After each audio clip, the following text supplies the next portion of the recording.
Welcome to common news. సంక్షేమ హాస్టల్లో భద్రత ఎక్కడ?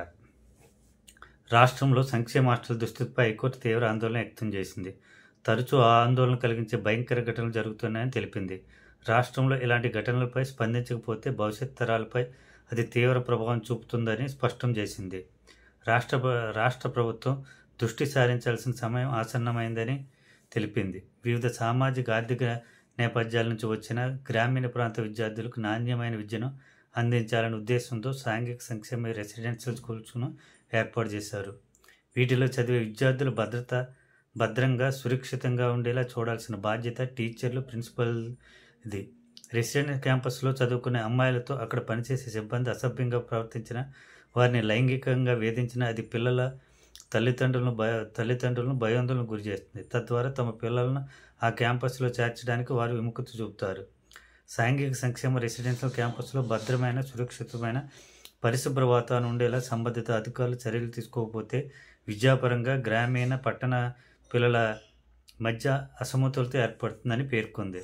అనంతపురం జిల్లా నార్పాల మండలం బి పప్పూరు గ్రామానికి చెందిన కె శంకరయ్య గుత్తిలోని సాంఘిక సంక్షేమ రెసిడెన్స్ స్కూల్లో వంట మనిషిగా పనిచేస్తూ 2011 జూలై 24 ఓ విద్యార్థిని పట్ల అనుచితంగా ప్రవర్తించారు.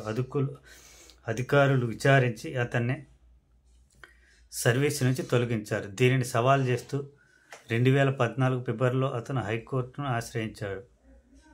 ఈ వ్యాజ్యంపై న్యాయమూర్తి జస్టిస్ నూనేపల్లి హరినాథ్ తుది విచారణ జరిపి శంకరయ్యపై తీసుకున్న చర్యలు సబబే అని 3 రోజుల క్రితం తీర్పు వెలువరించారు. ఈ సందర్భంగా రాష్ట్రంలో సంక్షేమ హాస్టల్ దుస్థితిపై లోతుగా స్పందిస్తూ ప్రాథమిక మార్గదర్శకాలు జారీ చేశారు.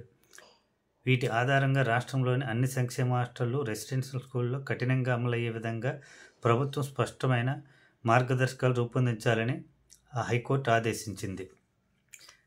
హాస్టల్ భవనం చుట్టూ సోలార్, ఎలక్ట్రికల్ ఫెన్సింగ్తో ప్రహరీ నిర్మించాలి.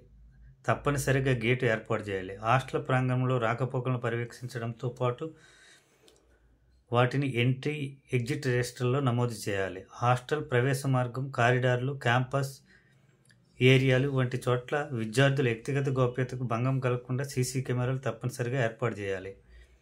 అనధికారికంగా ఆ కెమెరాలను ఆపరేట్ చేయకుండా చర్యలు తీసుకోవాలి. మరుగుదొడ్లను శుభ్రంగా నిర్వహించాలి. తగిన నీటి సదుపాయాలు కల్పించాలి.